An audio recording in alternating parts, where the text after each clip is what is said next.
Good afternoon, y'all. My name is Shayla Hickson, and you are listening to A Widow Bit Crazy. This is the very first podcast, and before I dive deep into my life experiences, let me tell you the vision I have for this.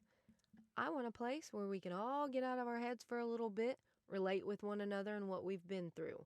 I know that you've either been through it or you're going through it right now. I also want to get to a point where I'm hanging out and bullshitting with entrepreneurs, up-and-coming artists, widows, single parents, people who've been in and out of prison, in and out of the foster care system, recovering addicts. I just want to talk to everybody, okay? Is that too much to ask for? And to be honest with you, there are some things that just can't be talked about enough. And the way I believe is the more perspectives, the better information there is for others in the long run. Here's the kicker. I will not ask you anything that I am not willing to answer. For example, on my son's 15th birthday. Yeah. And he was actually there when it had happened, so it was really rough. It was really rough. You know what else is rough? Dating after being a widow. Or having relations. When you've been with just somebody for so long, like that first person you sleep with, after that person's gone, you feel like guilty and like it's so weird, guys. It's weird. Like the first guy I slept with, it was like I just kept grabbing his butt because I was just like, what the fuck? I don't know what to do with my hair. Literally, I was like, what do I do? It was wild. It was wild. Oh, Lord. All right, let's get on with my life. All right. When I was about 3 years old, my parents moved to Oklahoma, a little town just north of Tulsa. I have been asked from multiple people from one coast to the next, are there paved roads and vehicles in Oklahoma? Yes, y'all. We might be 49th in education, and it could be on the road systems too, because their fucking roads are shit here. But we still have paved roads, okay? And horse and buggy and tractors, those are in like the little red dirt towns where you can still find red dirt back roads and, whatever. All right. When I was about 5 years old, my parents became Jehovah's Witnesses. It was definitely different growing up. We were told we could not salute the flag and that we could not participate in any reindeer games at school. So during like holiday parties and stuff, we had to be pulled out. It was crazy. My dad had a really good job at an airline company just north of Tulsa, and my mom didn't have to work. She went to work once I started school. Things seemed really great for the family, but then my parents started to disagree about religion and lifestyle when I was around 8. When the problems seemed a little less problematic, my dad let his younger brother move in with us so he could get on his feet. He was going through a divorce and a custody battle at that time. Well, my parents started having problems again, and my mom and uncle got real close. I'm talking, what in the Alabama 8-mile trailer park is going on here kind of close. Anyways, one night while my dad went to work, my mom loaded my brother and I up and headed to Michigan. I was coming up on 10, so my brother was almost 13. She met my uncle up there, and they were together. We were away from my dad for almost a year, but during that year, he got himself a really good attorney, and he was awarded full custody, and my mom was made to bring us back to Oklahoma. Now, y'all don't go be hating on my mom or my stepdad uncle. We all have been through the ringer, and we actually have a decent relationship now. I guess right now would probably be the time to tell you that they had a child, and I have a younger brother, cousin, but that's for a different podcast because I have some questions that I need answered. Anyways, moving on. My adolescent years were nothing less than a shit show. One of the weekend visits I went to go stay with my mom, my older sister got my brother and I drunk, and I smoked my first cigarette. At the age of 13, I started smoking weed and sneaking out to go hang out with friends. I quit smoking weed for a little bit and started occupying my time with volleyball. I started smoking up again when I was about 14 and a half on the hush-hush because I still liked volleyball. When I was 15, a close friend of mine, whom was my age, got prescribed Xanax. That took us both on a trip to outer space. Now here I am, 15 years old, dabbling in Xanaxes, drinking, and smoking. So, yeah, that was crazy. On the days that we didn't have volleyball, we were fucked off. At around the age 15 and a half, my dad decides he wants to put me in modeling to keep my mind distracted and to keep me out of stupid shit. The modeling agency we were going through consisted of etiquette classes, runway shows at the mall, diet plans, makeup regimens. I mean, just whatever they said was to go on. This specific modeling agency every year held a convention down in Dallas where 10 to 15,000 agents from everywhere was looking for new talent.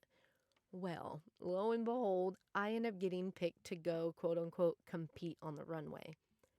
The only stipulation is I was going to have to do it in a bikini. At this point, I was a little over 16 years old, and I was not comfortable with that at all. Everybody else that was competing was tall and slender and just downright fucking gorgeous. Me, I was about not 6 foot. What the fuck? I was about 5'6" and 3/4, and about a buck 45. I've always had thicker thighs and hips and bigger boobs that move. I did not look like anybody else, and I wasn't gonna fucking compete on stage against these people. I felt like they were gonna make a fucking mockery of me. So shortly after returning home from modeling, I packed my stuff and I left.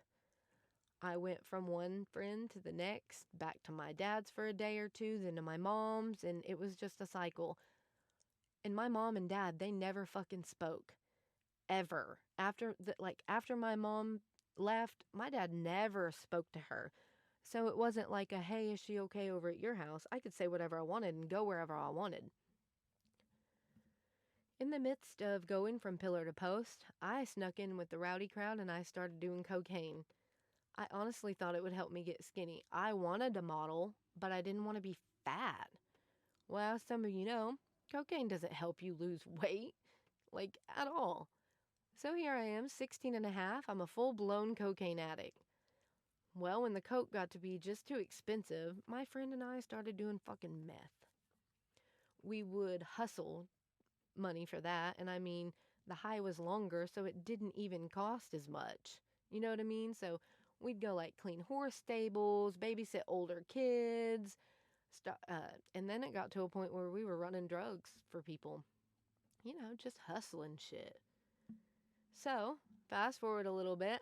I'm 17 years old. I'm a full-blown high school dropout drug addict who hustles to get by. I was literally going nowhere fast. This is where my life takes a little turn. I end up going to one of my friend's house, which so happened to be a dope house. I met this guy named Jesse there. Some of you might know Jesse is my late husband. We were together since I was 17 until I was 33, almost 34. So, what's weird about that whole thing is I didn't even like this man at first. Like, I thought he was just a friend. He was not my type. And we had gotten to an argument. We were arguing about something on TV. And he told me I was wrong. And I was like, the fuck if I'm wrong? And he was like, listen, you have no idea what real life is about. If you didn't have your mama's face with your daddy's money, you would be lost in life. You have no fucking clue. Well, that pissed me the fuck off because nobody had ever talked to me like that. Well, lo and behold, he knew exactly because when he was 18, his mom died in his arms. His stepdad made him do drugs like his whole life, and his life was horrible. And I had like such a fucking Cinderella story besides my mom running off with my uncle. I had a pretty good life. So, okay, back to when we got together. So, I guess him talking to me like that just lit a spark in my eyes. Over the next few months, we had so much carefree fun. I am not even playing. Like, we were ditching through county lines, running from the law. And back then, Rogers County PD and sheriff knew exactly who we were, and they used to call us the New Age Bonnie and Clyde. that was like I was thrilled about having that title, but Jesse wasn't. He had already lived through that life and he did not want to do it again. Come to find out, Jesse has a freaking child. So come to find out, Jesse has a child on the way with a previous girlfriend. I I thought about that for a minute. I was like, am I really ready to be like a stepmom at this point? Like, whew, I don't know. Well, I stayed to see how it played out because I really did. I seen a passion in this man's eye that just lit my world on fire. I can't explain it, and it would be a waste of time to even try. So, fast forward 6 months, and I end up getting pregnant right before my 18th birthday. So, we decide, fuck, we gotta get clean. Like, real clean. Clean, clean. Not just clean for a little bit and fuck up again. We gotta get clean and never fucking do it again. So, that's what we did. I ended up finishing school, getting my diploma, doing a little bit of college while Jesse worked on his career path. Everything seemed to be all right. We end up getting on our feet, getting our own place, all that stuff. Skip forward a few years, and we're living back in my hometown. Everything's great. We got 2 boys and a girl at this point. Life is peachy. Skip forward a little bit, and Jesse's older brother, he was only like 13 months older than him, decided he needed to move to a different town. He wanted to chase a better lifestyle for him and his family. So him and his girlfriend moved to town. At this point, life was great. We all lived close to each other. We all had good jobs. We were all volunteering at a local baseball field. Life seemed really fucking great. Like I said, we had 3 kids at this time. Bubba had 2 and 1 on the way. Like, everything was great. Well, when life gets too good, it seems to have to knock it off track for a little bit. Well, Jesse and Bubba's granny ended up getting sick and passed away in the hospital. She was their safe spot since so much traumatizing shit had happened in their life. She was their safe spot. She was their safe spot. Well, a few months after she passed, Bubba decided he needed to move back home to be closer to the only family they had left. So Bubba and them moved back, and a little over a year later, they end up getting strung out. At this point, they have 3 children, and the girlfriend ends up pregnant again but suffers a miscarriage. She ends up pregnant immediately after the miscarriage with a baby girl. She gives birth to said baby girl. A few weeks after giving birth to a baby girl, she ends up pregnant again with a baby boy. This is where life turns another way. This is when life takes another turn. The cops get called for a domestic, and they find out there's other things going on. The state was immediately called, and the 3 kids were taken into custody early 2016. Skip forward to May of 2016, and we get a phone call asking us to kinship foster our nephews and niece. And she is due any day with another baby. At this point in our life was pretty good. We've been living in the same house that we've been at for 7 years. We both have good jobs and working to get our own companies. We have 4 kids between us. Like, life is really great. We're able to go on vacation. We're able to do what we want. So, we get a phone call early May asking us if we were up for taking the kids. We didn't hesitate too awfully much, and we got them. Well, we thought we had it all planned out, but we didn't have shit figured out, y'all. I ended up quitting my job and staying home with the kids, and Jesse picked up more hours. Like, it was just absolutely crazy. It was crazy. Needless to say, 2016 was an absolute shit show. The state makes you jump through more hoops than they make the parents. Like, swear to you. But that's not for this episode. Okay, 2017. By this point, we are both working again since we found out the state will pay for daycare. Well, the oldest child in the house catches the flu and strep throat. Jesse and I are diligently going around spraying disinfectant spray so no one else can get sick. Because at this point, we were playing catch up. We could not afford to miss work. At this point, the kids are 9 months old, 19 months old, almost 3, just turned 5, 6.5, 8, and 11. Well, somehow, the almost 3-year-old gets past the safety locks in the freaking kitchen and starts spraying oven cleaner all over the floor. Well, the baby just so happened to be an army crawler and crawled right into it. Just crawled right into it. Jessie was in the room sorting through clothes, and I was in the laundry room switching out laundry. Next thing you know, baby just starts fucking screaming. Not normal screaming either. The son that is supposed to not even be around the baby brings the baby, meets us halfway in the hallway, and Jessie takes him and goes to rinse his face because that's what you're supposed to do. His face started fucking melting off, and it was horrible. It was horrible. This is going to have to be another episode, and I'm sorry to leave you with the cliffhanger, but that's how it was. So needless to say, 2017 was also a fucking crazy shitstorm. The parents are not together at this point, and the dad is doing really good. By the end of 2017, he was getting the kids on the weekend to transition to live with him permanently.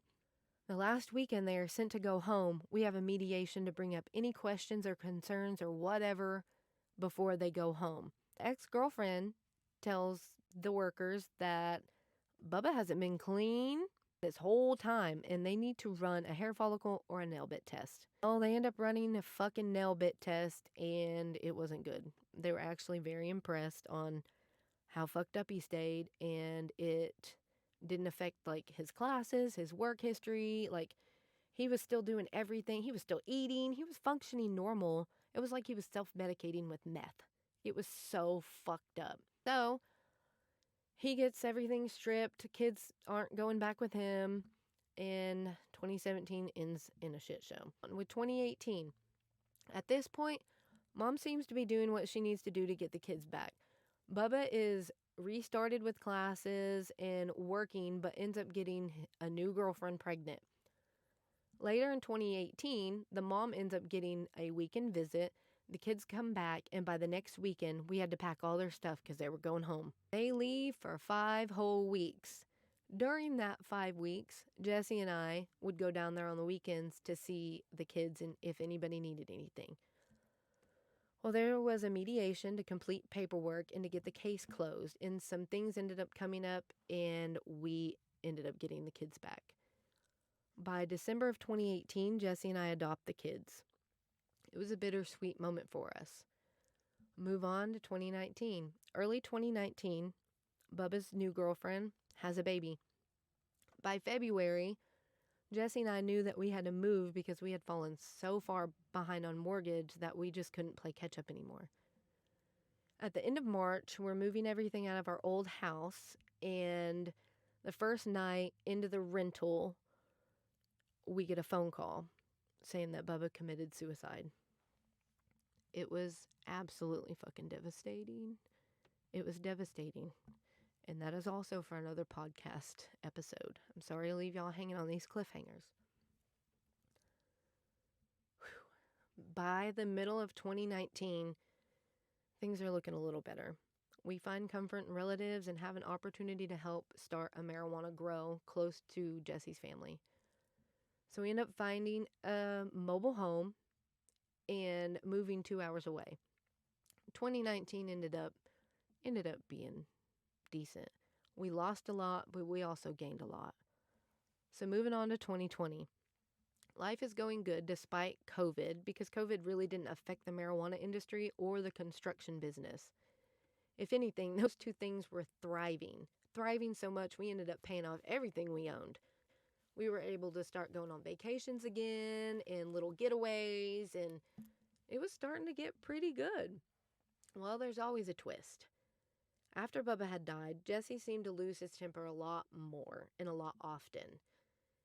And it seemed like he absorbed all Bubba's anger, because that's how Bubba was. He would just lose his shit really fast. And I had asked Jessie one time why he was so angry. And he was like, "I'm never going to see my brother again." And I said, "Why do you say that?" And he said, "Suicide is an unforgivable sin." And I was like, "Oh, fuck. Okay. So when we were at the grow, the lady and I, the owner of the grow and I were talking, and I had brought up suicide was an unforgivable sin, and she was like, "Have you read that?" And I was like, "No." And she goes, "Okay, do me a favor and pick up the Bible, and whenever you read that that is the unforgivable sin, will you let me know?" And so I was like, "Okay." So that prompted me to start reading the Bible every day when Jesse would go to work. It was a 2 hour trip. He would leave at about 3 o'clock in the morning. At 2:30 every morning before he would go to work, I would get everything ready. I would get his clothes fucking ready. I would get his lunch ready. I would get his blunts rolled, everything ready, because he would travel that far to work. He'd work, like 10 hours, 3 days a week. And then he would fucking, on the 4 days he wasn't working, he was working at the grow and doing side jobs and just hustling. He was always working or helping somebody do something. Anyways, he would leave at 3. From 3 to 4:30, I would read the Bible. And then I would call Jesse and see where he made it, which was usually around Broken Arrow, and we would talk about what I read and how I perceived it and how he perceived it, and it was just really nice. So, we get to a spot where we're going on vacations, our house is paid off, all that stuff. Well, Jesse let the anger get the best of him, and we caught a DHS case on us. Well, that went from mid 2020 to mid 2021. We ended up having the case dropped, and after it was dropped, we went on a 10-day vacation. I had plants growing hydroponically and aeroponically in our walk-in closet, but we had people that knew how to care for them when we went out of town. Anyways, we get back into town, and I flip them into the flowering stage. Life is great. Life is beyond fucking great. We were helping start a dispensary now, and things were just getting better. We were about to get our money up and start our own ventures. He was going to branch off and do his own construction with historical homes, and I was going to start my marijuana grow and make bouquets. I just have like this huge fucking business plan for bouquets. Well, I did. So August 4th, I get a phone call from my son, who is almost 15 at the time. I had just put the Bible down. I had just passed back out. He calls me at 4:42, 4:44. He says, "Mom, we've been in an accident." And I popped up and I said, "Are you okay?" He said, "I'm fine, but I think Dad's dead." Y'all, that was the worst feeling in my life at that moment. What? What? What? What did you say? He said, "Mom, I think Dad's dead." I said, "I will be there in a little bit. Stay safe, and I love you." I remember screaming my throat out, opening my bedroom door, and just screaming with everything I had. Well, we have an old man that Jesse adopted 15 years ago while working on a job site living with us at the time. And he popped up and said, "Are you okay?" And I started screaming. I said, "Jesse is dead. Jack, Jesse is dead. Jack, what do we do?" And I ran into the kids' room, still screaming, mind you. And I started grabbing kids off the bunk bed. I got everybody to stand up and in the car. I'm going 90 to fucking nothing in a Suburban that has a real weird rear wheel. Actually, it was like a front wheel that was weird. I just like saying that saying. Anyways, we get a little past Muskogee, and I get a call confirming that he was DOA. So I pull the car completely over, and I start dry heaving and throwing up. I make Jack take over and start driving. I think he was a little thankful because I was scaring the shit out of him. I mean, I was driving like a fucking maniac. So we get in the car. He's driving. I climb into the back seat and I start hugging the kids. which there was only 4 of them with me at the time because one was with his dad, the other one was staying with his great aunt, and my daughter, she was always with a friend. So we get to the police station, and I am just absolutely fucking insane. Like, what the fucking fuck? Everyone we loved and admired was there. All family near and far came with their condolences. Some came physically, while others you could feel their love through the phone. Me, I went absolutely insane. I didn't sleep for days. And then when I did, it would be for a few hours, and I would be screaming when I woke up. August 7th was my son's 15th birthday, and we had COVID planning his funeral. That was actually horrible. It was horrible. For weeks, hell, even months, I got completely fucked off on homemade edibles and alcohol. Which it sounds kind of crazy, but I was pretty bad. I'm very thankful it wasn't coke or pills because I was offered everything under the sun, but I chose not to. I chose to do the legal way, which was edibles and alcohol, which still I shouldn't have done. So, my life was just over, I felt like then. And has been it has been crazy. I have learned so much about myself and other people. I have been fucked over, fucked on, fucked under, like, but life goes on, and I am here to share my story and let y'all know that if you've lost somebody, there is no time, okay? There is no time. My mountain looks different than yours. Yours looks different than mine. We got a different pace. Just don't give up, okay?